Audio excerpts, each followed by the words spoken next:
Somewhere in the dust and oppressive heat of Tunisia, in February 1943, a German maintenance sergeant crouches beside an olive-drab motorcycle. His name is probably lost to history, but his experience represents a moment of chilling clarity for the entire German war machine. He is a Meister, a master mechanic, a man who understands the precise, beautiful language of engines. His hands, scarred and calloused by 15 years of dedicated work on the finest mechanical creations of the Reich, tremble slightly as he removes the air cleaner cover. This isn't a tremble from fear of the enemy, but from exhaustion and a dawning, dreadful comprehension. His unit, part of the legendary Deutsches Afrikakorps, is in disarray. This is not the triumphant advance of 1941. This is the aftermath of El Alamein and the new reality of Operation Torch. The Americans have landed. The supply lines from Italy are a death trap courtesy of the Royal Navy and the RAF. For weeks, his primary job hasn't been maintenance, it's been scavenging. He has been cannibalizing 2 broken BMWs to make one functional, desperate for parts that will never come. He is a veteran, trained on the technological marvels of BMW. He has tuned overhead valve power plants that represent the absolute peak of European motorcycle design. He knows the sound of an R75, a mechanical symphony of precisely meshing gears and perfectly timed valves. But the machine before him now, the Harley-Davidson WLA, sits silent and indifferent in the captured American motor pool. It is surrounded by dozens more, each one a stark, utilitarian copy of the last. It smells of cheap paint, rubber, and low-octane gasoline. What he is looking at makes his throat tighten. It is a realization that has nothing to do with superior mechanics and everything to do with brutal, unforgiving mathematics. This is not just a motorcycle. It is a message, written in mass-produced steel. And the message is simple. America can and will bury them. The motorcycle is, by every standard he has been trained to value, crude. He begins his inspection, his mind instinctively cataloging its flaws against the masterpieces he services for the Wehrmacht. The engine, a 45 cubic inch, 45-degree V-twin, is a side valve design, a flathead. This is engineering that seems almost prehistoric. His own BMW abandoned side valve technology years ago in favor of far more efficient, more powerful overhead valve OHV units. The OHV design, with its valves in the head, allows for better airflow, higher compression, and superior thermodynamic efficiency. It is, in every way, a better engine. This flathead, with its valves in the engine block, is a relic, simple and inefficient. His eyes trace the frame. The front suspension is an outdated Springer fork, a design from another era, rough and unsophisticated. There is no rear suspension at all, a rigid, hardtail frame that relies entirely on a small sprung seat to protect the rider from the shock of the road. It is a configuration that has already earned these machines the nickname Kidney Buster among American riders. His BMWs and Zündapps have advanced plunger or telescopic forks and, on some models, rear suspension. He notes the final drive, a dirty, exposed, and vulnerable chain. He can see the sand and grit already caked onto the links. It's a maintenance nightmare in the desert, a component that will grind itself to dust. It's a stark contrast to the clean, robust, and brilliantly engineered shaft-driven cardan systems on his German bikes. The shaft drive is sealed, protected from the elements, and requires minimal service. He moves to the controls. The transmission is a simple 3-speed, operated by a clunky, tank-mounted jockey handshift lever, paired with a foot-operated clutch. This arrangement is not just backward to a German rider who is accustomed to the modern, intuitive foot shifter and hand clutch, it's tactically insane. He tries to picture it. A soldier, under fire, needing to take his left hand completely off the handlebar to fumble for a gear lever, all while trying to manage the clutch with his foot. It's a recipe for disaster. Everything about this motorcycle screams mass production over refinement, quantity over quality. But that, he realizes, is precisely what makes it terrifying. The sergeant runs his fingers along the frame. The welds are not exceptional. They are not the precise, beautiful fish-scale work of a master craftsman, but they are consistently good. The paint is thick and even. The components fit together with tolerances that suggest proper, repeatable tooling and rigorous quality control. This motorcycle was built fast, but it was built right. A German engineer, accustomed to tanks built like works of art, might look at the WLA and see a rougher finish or lower quality than his own precision-made machines. But this sergeant sees a different kind of quality, the quality of consistency. And then he sees it. The manufacturer's plate stamped into the metal, the serial number 42 WLA 43576. He deciphers the code, his mind racing. The 42 designation means the production year, 1942. Even if this machine just rolled off the assembly line, the Americans had standardized their wartime production, simplified their record-keeping, and focused entirely on output. The number that follows is the one that makes his stomach drop. He counts the digits, as if to make them make sense. Serial 43576. 43,576. He thinks, with a sickening lurch, of the BMW R75, Germany's finest military motorcycle. A technological marvel with a powered sidecar wheel, a locking differential, and a reverse gear. From 1940 to 1945, over 5 long years of maximum war production, Germany would manage to build approximately 16,500 units. He thinks of its counterpart, the equally magnificent Zündapp KS750, of which about 18,700 would be made. The total combined output of Germany's heavy military motorcycle production, the pride of its engineering corps, would hover around 35,200 machines for the entire war. The Americans, in just 18 months, had already surpassed that number with this one crude model. And the sergeant knows, with a dreadful certainty, that the Americans are not rationing steel for these. They are not choosing between building motorcycles or building tanks. They are building both. They are building everything. How did this happen? How did America, a nation that was fiercely isolationist just 2 years prior, conjure an army of steel from thin air? The story of the Harley-Davidson WLA is the story of a completely different philosophy of war. It began in 1940, more than a year before the attack on Pearl Harbor. The United States Army, watching the Blitzkrieg consume Europe, issued specifications for a general-purpose military motorcycle. The requirements were a masterclass in logistical foresight. The Army did not ask for a world-beating, technically advanced machine.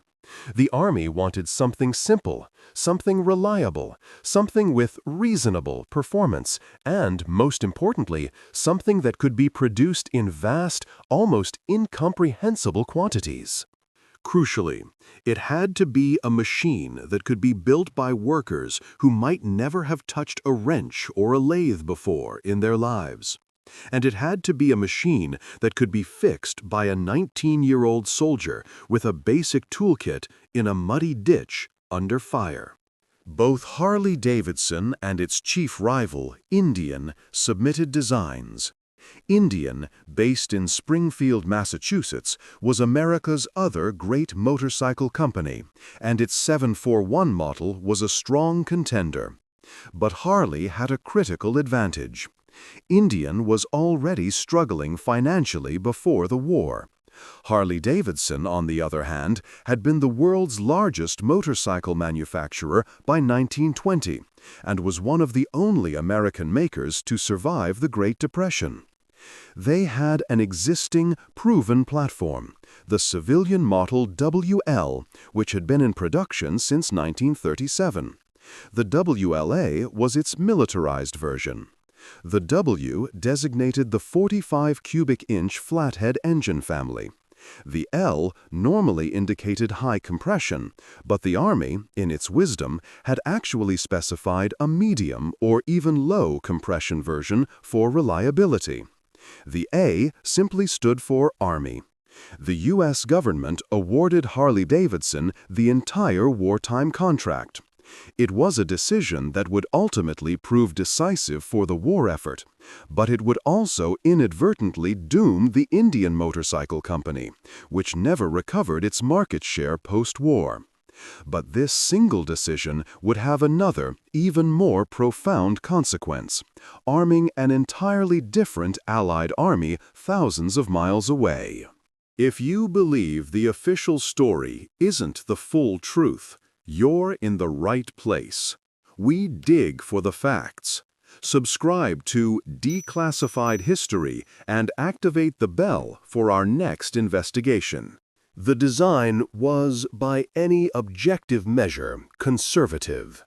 The engine displaced 739 cubic centimeters, or 45 cubic inches, producing a modest 25 horsepower at 4,500 revolutions per minute.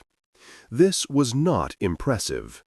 The German BMW R75 generated 26 horsepower, as did the Zündapp KS 750. But power was not the point.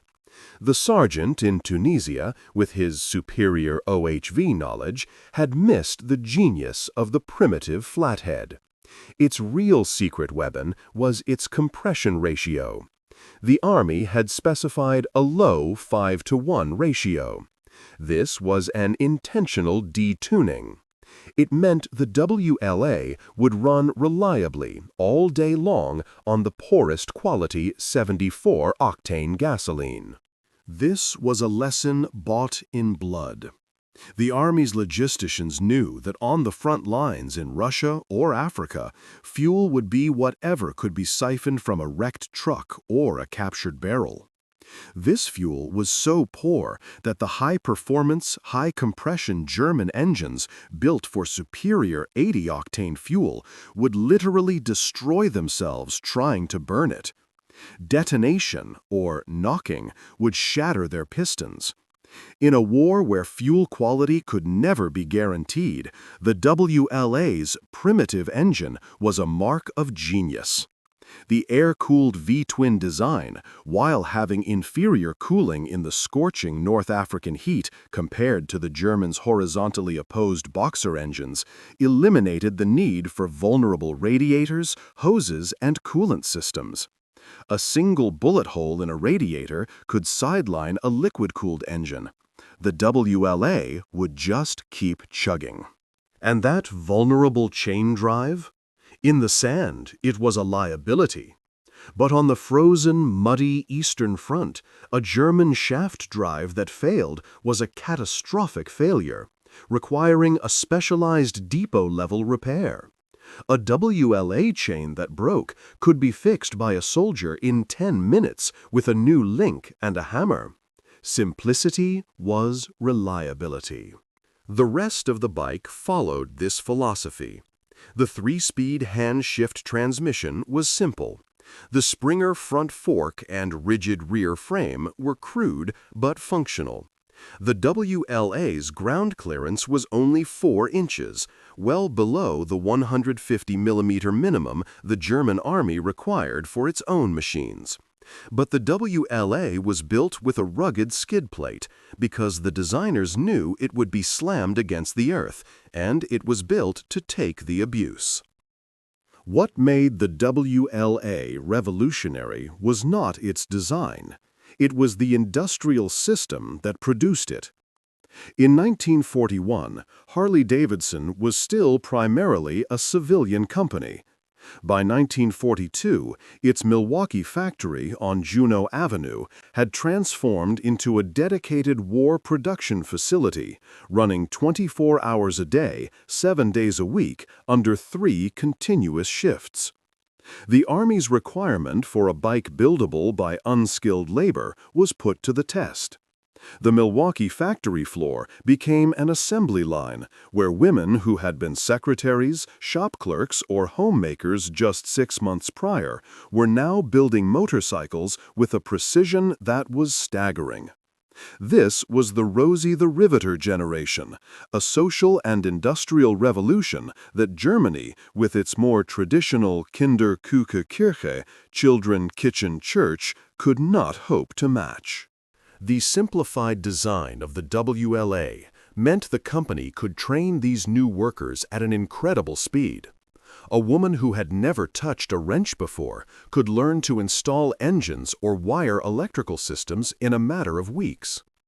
By the end of 1943, women would hold more than a quarter of all industrial jobs in Milwaukee County. They were the soldiers of the production line, exemplified by women like Teresa Langolf, a welder at another Milwaukee firm who summed up the spirit. "I can do as much work as any man, and I can do it just as well or better." The WLA wasn't just built by an army of workers. It was built by an entire nation mobilized for one purpose. The production numbers told the story. In 1940, a few hundred WLA evaluation models. In 1941, several thousand. After Pearl Harbor, the assembly lines roared to life. 10,000, 20,000, 30,000. By the end of the war, Harley-Davidson had produced over 90,000 WLA and WLC motorcycles, the WLC being a slightly different variant for the Canadian Army. But that wasn't all. This is where the numbers become truly insane. The company also manufactured enough spare parts to build an additional 30,000 motorcycles. An entire inventory of engines, transmissions, frames, and wheels ready to be shipped to depots around the world. For this industrial miracle, the United States War Department awarded Harley-Davidson the prestigious Army-Navy E Award for Excellence in Wartime Production. They didn't just win it once, they won it 4 times. The ceremonies were elaborate, attended by high-ranking officers, sometimes with aircraft flying overhead. The workers, the women and men on the line, received small pins to wear on their lapels, marking them as essential soldiers in a new kind of war. This production surge was enabled by a philosophy that was alien to German engineers, Fordism, or true mass production. The WLA's design, with its forgiving tolerances and minimization of complex to machine parts, was optimized for what modern engineers call ease of assembly. Despite the pace, quality control was rigorous. Military inspectors tested each WLA before acceptance. The rejection rate remained low, not because each bike was a masterpiece of craftsmanship, but because the system was smart. It was quality through smart engineering, not through time-consuming, skilled labor-intensive craft. Then came distribution. This is where we close the loop on that contract decision. Over 30,000 WLA-42s were sent to the Soviet Union under the Lend-Lease program. Thousands more went to Britain, Canada, China, India, and South Africa. The WLA became the most widely distributed American motorcycle in history. This Lend-Lease contribution to the Soviets was, by itself, a war-winning effort. These bikes didn't just sail to Murmansk on the deadly Arctic convoys. Thousands were shipped to the Persian Gulf, assembled in British-run depots in Iraq, and driven north through Iran into the Soviet Union, forming a vital supply line known as the Persian Corridor. The WLA became the most widely used motorcycle in the Red Army, which highly valued its reliability and its tolerance for low-quality fuel. And here is the ultimate irony. The Soviets' own main military motorcycle, the M72, was a direct, unlicensed copy of the German BMW R71, the predecessor to the R75. The Soviets had acquired the plans via the Molotov-Ribbentrop Pact of 1939, but they couldn't build them fast enough. Soviet production of the M72 totaled no more than 16,000 units during the entire conflict. The 30,000-plus Harleys that arrived from America completely eclipsed their domestic production. The mobility of the Red Army, the army that was bleeding the Wehrmacht dry on the Eastern Front, was in large part powered by Milwaukee. Soviet soldiers adapted them, fitting them with sidecars from their M72s and mounting 7.62mm Degtyaryov machine guns or even 82mm mortars to them. The WLA was so integral to their fight that the Soviet Union printed its own technical manuals for the bike and, after the war, sent an official letter of appreciation to Harley-Davidson. We return to that dusty depot in Tunisia. The German sergeant's initial shock at one serial number is about to be dwarfed. He has moved beyond the first motorcycle. He is counting. He walks the line, his boots kicking up the fine, talcum-like dust. 1, 2, 10, 30, 50. He stops at the end of the last row. 73. 73 WLA motorcycles in this single captured depot. This isn't a motor pool. This is a rounding error. This is what the Americans could afford to lose in a minor retreat. He does the math again. 73 machines. That represents perhaps 3 days of American production. To his unit, which hadn't received a new replacement motorcycle in 6 months, this was a treasure trove. To the Americans, it was disposable. His shock deepens as he looks past the motorcycles. He sees crates. He kicks one open. Spam, cans of processed meat. Another crate, cigarettes, cartons of Chesterfields and Lucky Strikes. Another, new boots, their leather still stiff. This is the moment the mathematical becomes psychological. His own men were living on captured British hardtack and thin soup. They were smoking harsh, field-grown tobacco rolled in newspaper. Their own boot soles were worn through. General Rommel himself had been begging High Command for fuel, for ammunition, for food, and Kesselring's flyers were being shot out of the sky trying to deliver it. He finds a maintenance log left behind in the retreat. The WA in question has 3,200 miles on the odometer. He scans the record. Regular oil changes, 1 clutch adjustment, 2 sets of spark plugs, 1 carburetor cleaning. That's it. 3,200 miles of brutal military use in desert conditions, and the most significant maintenance was changing the spark plugs. He thinks about the logbooks for his BMW R75s. Magnificent, engineering masterpieces. But they required constant, delicate attention. They were thoroughbreds, and they had the temperament and fragility of thoroughbreds. Their logbooks were pages filled with valve adjustments, magneto-timing, and final drive fluid changes. The R-75 was a high-performance instrument. The WA was a hammer. Let's be clear. The German sergeant was right. On a one-to-one basis, the BMW R-75 and Zündapp KS-750 were arguably the finest military motorcycles ever built. They were not just motorcycles, they were specialized all-terrain weapons platforms, purpose-built from 1937 specifications. They were designed specifically for sidecar use, with a payload capacity of 500 kilograms, 3 fully equipped soldiers. They featured integral two-wheel drive, with drive shafts powering both the rear wheel and the sidecar wheel, complete with a locking differential for mud and snow. They had transmissions with 4 road gears, an off-road gear, and a reverse gear. They had hydraulic brakes. They were, in every measurable way, technically superior. But that superiority was their downfall. In a global war of attrition, better is the enemy of good enough. Germany was building scalpels for a fistfight. They were so complex that by late 1944, the cost of a single Zündapp KS-750 was enough to build 2 Volkswagen Kübelwagens.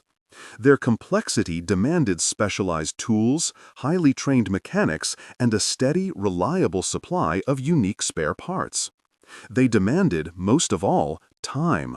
Time the Wehrmacht did not have.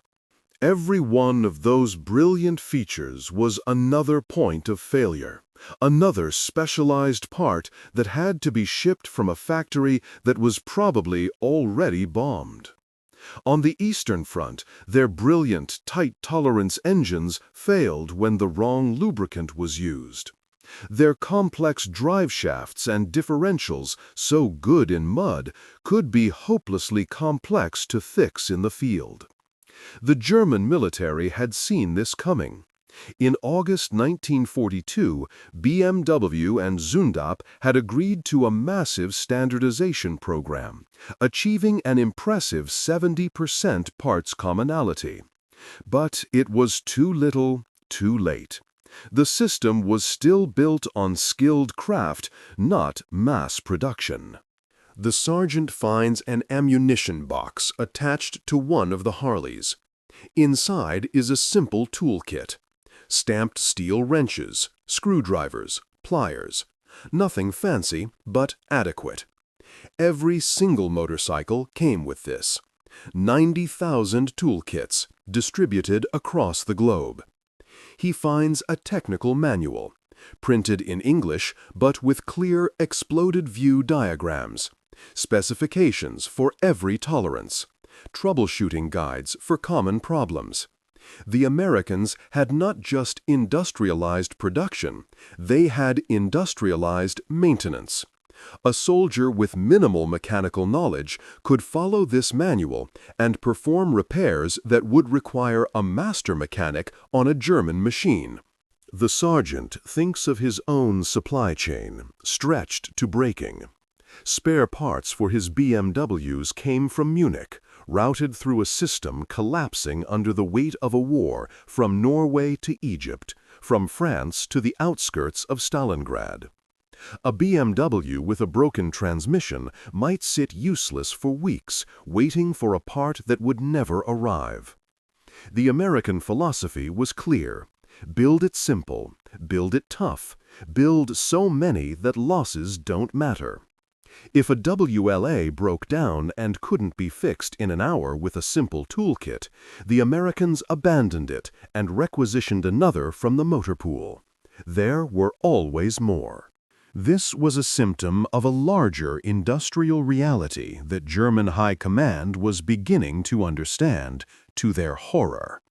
German intelligence officers, who had initially dismissed President Roosevelt's ambitious production goals, like 50,000 aircraft a year, as obviously American propaganda, were now analyzing captured supply manifests. Reich Marshal Hermann Göring had reportedly laughed, stating that Americans could only make refrigerators and razor blades. Göring was wrong. The United States had entered the war with a vast, dormant industrial base. While German industry had been running at full capacity since 1939, America was just warming up. Let's talk numbers, the real weapons of this war. At its peak, Ford's Willow Run plant, built from nothing, produced one B-24 Liberator bomber every 63 minutes. The entire German national tank production in early 1943 was equaled by the monthly peak output of the single Chrysler tank arsenal in Detroit. The Kaiser shipyards, using mass production techniques, were launching a new Liberty ship every 4.5 days. They were building ships faster than Germany's U-boats could sink them. By 1944, America was responsible for half of the world's war production. While Harley-Davidson was building 90,000 motorcycles as a side project, American factories also produced over 86,000 tanks, almost 300,000 aircraft, 2 million army trucks, and nearly 193,000 artillery pieces. This was built on a foundation of resources that Germany could not fathom. The U.S. was shielded by 2 oceans, its factories safe from bombing. Most critically, it had oil. In 1943, American petroleum production reached 1.4 billion barrels, roughly 2/3 of the entire world's output. Germany's output was less than 4% of America's. The Allies swam in petroleum, while the German war machine was dying of thirst. This is not to say Germany's industry wasn't powerful. It was, especially after 1942, when Armaments Minister Albert Speer took control. Speer performed what many called an industrial miracle, rationalizing production and tripling German armaments output by 1944, even under the hail of Allied bombing. But this is the crucial, fundamental difference. Speer's miracle was the optimization of a craft-based system. He made the skilled workshops, the master machinists, and the traditional factories more efficient. He reduced the number of models, standardized some components, and streamlined bureaucracy. But he could never compete with America's mass production system. Germany was, in essence, building a faster horse, while America was building a Model T assembly line. Furthermore, Speer's miracle had a dark, rotten heart. As the war drained Germany of its manpower, the miracle was increasingly powered by forced labor. Millions of Ostarbeiter, Eastern workers, and concentration camp inmates were forced into the factories. This was not only a moral abyss from which history will never look away, but it was also logistically inefficient. This enslaved workforce, starving and brutalized, had no motivation other than to survive. Sabotage was rampant. Parts were accidentally milled to the wrong tolerances. Wires were mistakenly crossed. Finished products had flaws that would only be discovered on the battlefield. The entire system required a massive, parallel security apparatus of SS guards and informers just to keep it from collapsing. The American industrial machine, by contrast, was powered by a motivated, well-paid, free workforce.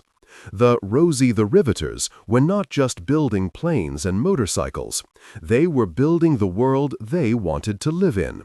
They were fueled by patriotism, record-high wages, and a sense of shared purpose. Every tank that rolled off the line was a blow against the regimes that had attacked them.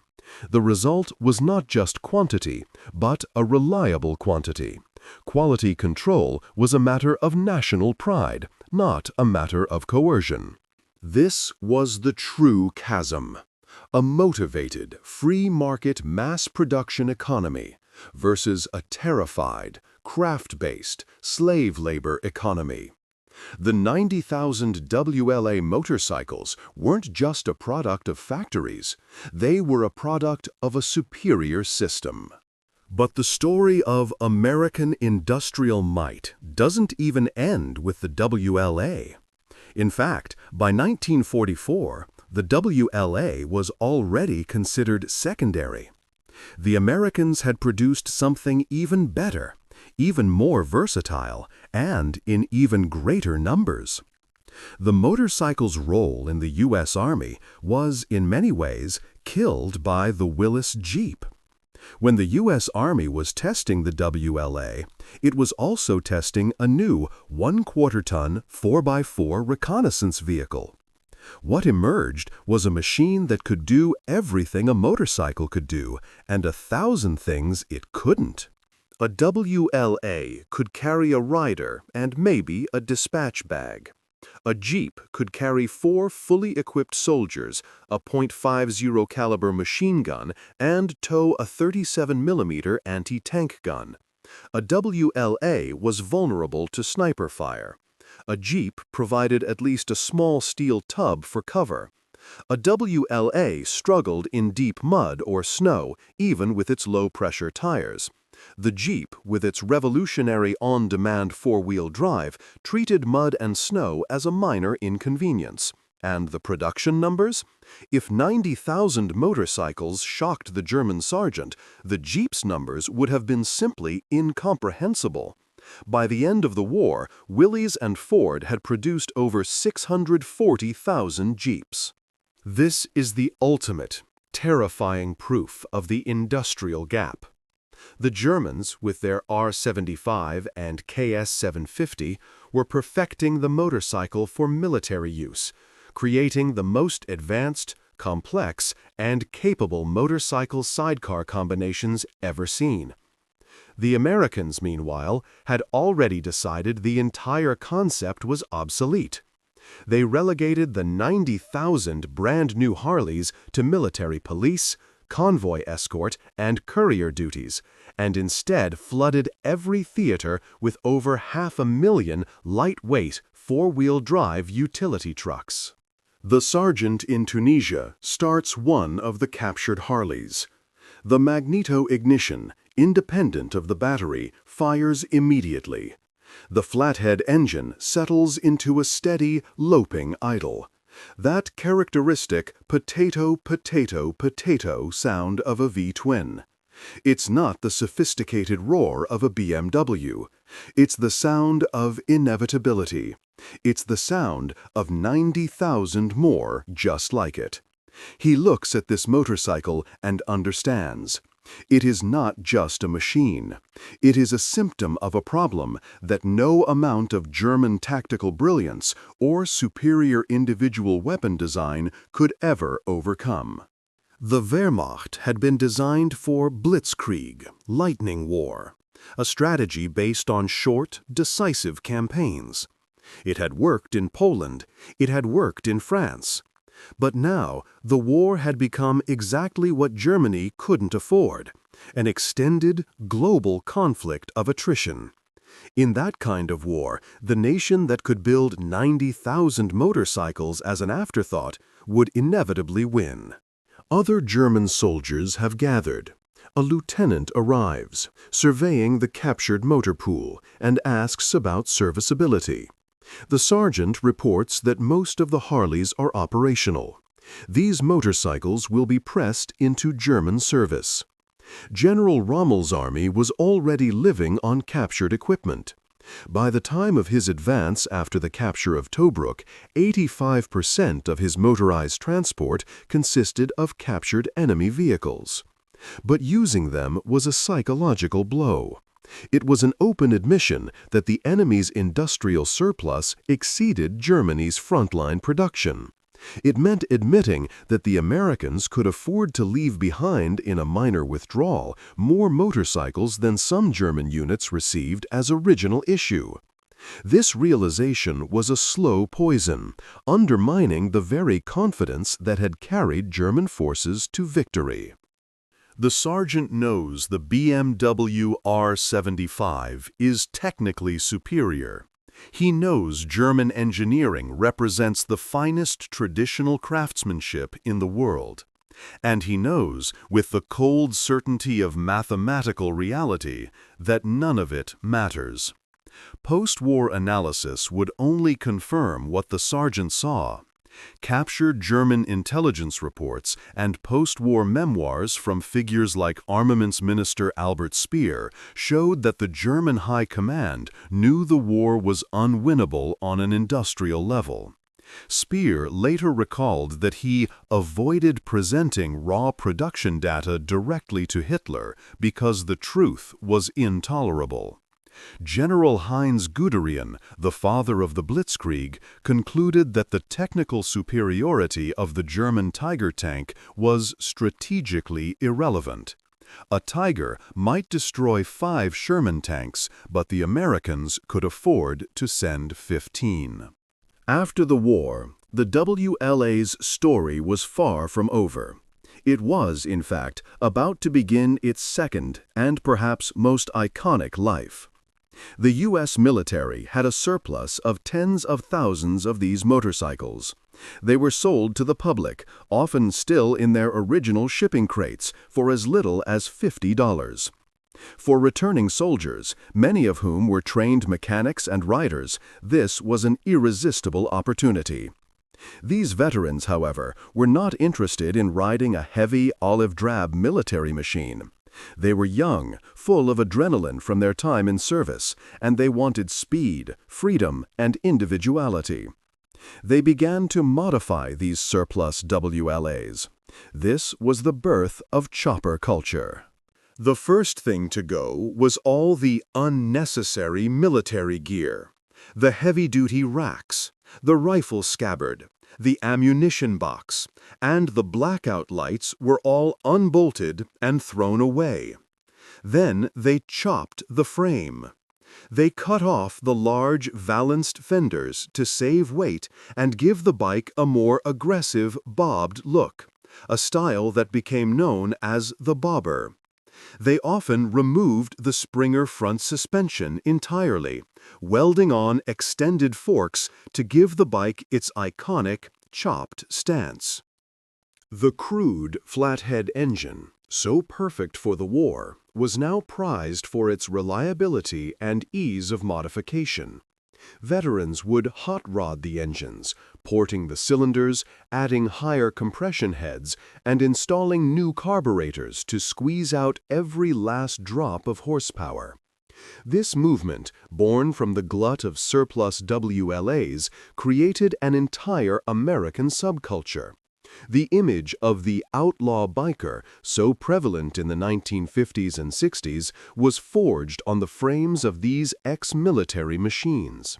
The crude, simple, mass-produced tool of war had been transformed, piece by piece, into a rolling symbol of American freedom and rebellion. The German sergeant in Tunisia never forgot that day. The WLA was not a wonder weapon. It wasn't revolutionary. It wasn't even the best motorcycle in the field. But it was there, in overwhelming, inexhaustible numbers. The Harley-Davidson WLA, crude, simple, and unsophisticated, delivered that message to every German soldier who saw one. It was not a weapon. It was a statistic. It was the mathematical, merciless proof that the war was already over. They just hadn't finished dying yet.